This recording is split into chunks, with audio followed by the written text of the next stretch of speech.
Hello everyone, जैसा कि आप मुझे जानते हैं, मेरा नाम है एडवोकेट मोइनी और आज हम बात करेंगे कुछ लीगल क्वेश्चंस की जो सभी पूछते रहते हैं। आइए उन पर बात करते हैं। क्वेश्चन नंबर फर्स्ट कहता है, whether wife has equal right in the property of her husband.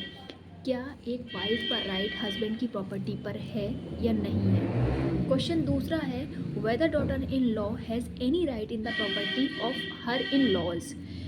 क्या डॉटर इन लॉ का राइट इन लॉज की प्रॉपर्टी पर है या नहीं। ये भी आज हम आपको बताते हैं। दोनों तरह के क्वेश्चन की जानकारी हम आपको दे रहे हैं, आप जान लीजिए इन बातों को। यदि कोई प्रॉपर्टी है और कोई प्रॉपर्टी सेल्फ एक्वायर्ड प्रॉपर्टी है, यानी कि हस्बैंड ने अपने पैसे से खरीदी है, अपनी इनकम से खरीदी, अपनी नौकरी से खरीदी है, तो उस प्रॉपर्टी पर किसी वाइफ का कोई राइट नहीं है। ये आप जान लीजिए। अगर कोई सेल्फ एक्वायर्ड प्रॉपर्टी है जो हस्बैंड ने अपने पैसे से खरीदी है, तो वाइफ का उस प्रॉपर्टी पर कोई राइट नहीं है। लेकिन अगर कोई प्रॉपर्टी है जो वाइफ ने खरीदी है हस्बैंड के नाम पे, अगर कोई प्रॉपर्टी है जो वाइफ ने हस्बैंड के नाम पे खरीदी है और हस्बैंड उसमें पार्टनर हैं, तो वाइफ क्लेम कर सकती है। अगर हस्बैंड प्रॉपर्टी को नहीं देना चाहते या उनको पार्टनर नहीं बनाना चाहते, तो वाइफ कोर्ट में जा सकती है और क्लेम कर सकती है अपनी प्रॉपर्टी के लिए कि वो प्रॉपर्टी उसने अपने हस्बैंड के नाम पे खरीदी थी। ये आप जान लीजिए। आइए आगे बात करते हैं क्वेश्चन नंबर दूसरे की। जैसा कि मैंने आपको बताया था कि डॉटर इन लॉ जो हैं, क्या इन लॉज की प्रॉपर्टी पर उसका कोई राइट है या नहीं है। सेल्फ एक्वायर्ड प्रॉपर्टी जो होती है, एक तरीके से सेल्फ एक्वायर्ड प्रॉपर्टी जो है, अगर हस्बैंड जिंदा है तो वाइफ का कोई राइट नहीं होता है।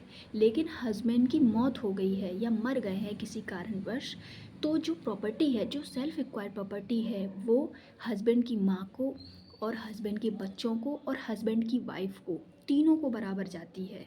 सेल्फ एक्वायर्ड प्रॉपर्टी में सभी का हिस्सा बराबर होता है। लेकिन आइए अब बात करते हैं डॉटर इन लॉज की। डॉटर इन लॉज जो हैं, डॉटर इन लॉज का प्रॉपर्टी पर वैसे तो कोई राइट नहीं होता है, लेकिन इंडिया में किसी भी लॉ में लड़के की वाइफ को सास ससुर की प्रॉपर्टी में किसी भी तरह का कोई राइट नहीं है। रहने का अधिकार है, लेकिन प्रॉपर्टी में शेयर पाने का कोई अधिकार नहीं है। और कहा जाए तो ऐसा कहा जा सकता है कि रहने के अधिकार में और ऑनरशिप के अधिकार में काफ़ी फ़र्क होता है। रहने का अधिकार हो सकता है, कोर्ट जब किसी भी कारणवश कोई डिग्री पास करता है तो वो कह देता है कि उनकी वाइफ जो है उसको मेंटेनेंस का अधिकार है, उसको रहने का अधिकार है, लेकिन उसको पार्टनरशिप का अधिकार नहीं है, उसको ऑनरशिप का अधिकार बिल्कुल भी नहीं है। इसीलिए इस पे एक सुप्रीम कोर्ट का एक जजमेंट आया था, आप जान लीजिए इसको, सतीश चंद्र आहूजा वर्सेस स्नेहा आहूजा, जो कि इसका ऑर्डर आया था 15 अक्टूबर 2020 को।